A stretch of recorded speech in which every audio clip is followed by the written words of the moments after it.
Hello friends, আসসালামু আলাইকুম। সবাই কেমন আছেন? আশা করি ভালো। আলহামদুলিল্লাহ, আমিও ভালো আছি।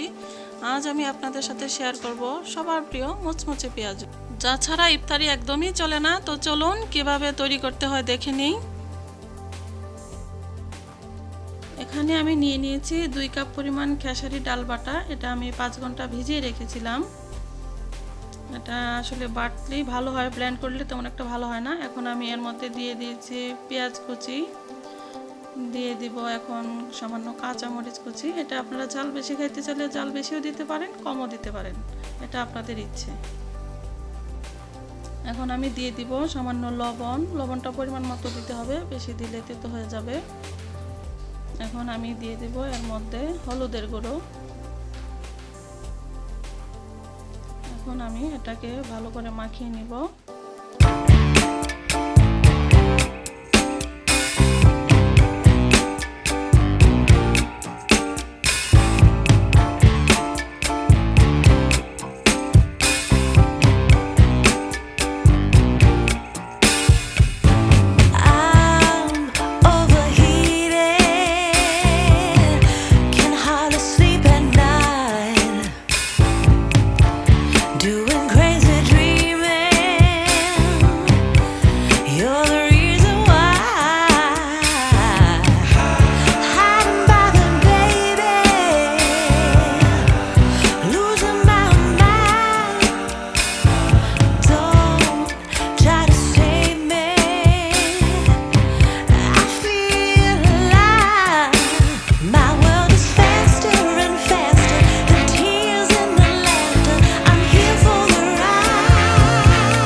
হয়ে গেল আমার পেঁয়াজু ভাজা।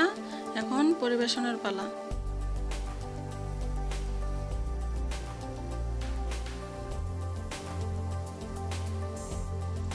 তো বন্ধুরা, আমার রেসিপিটি যদি আপনাদের ভালো লেগে থাকে তাহলে অবশ্যই কমেন্ট করে জানাবেন এবং আমার চ্যানেলটিকে সাবস্ক্রাইব করবেন। তো আজ এই পর্যন্তই। আল্লাহ হাফেজ।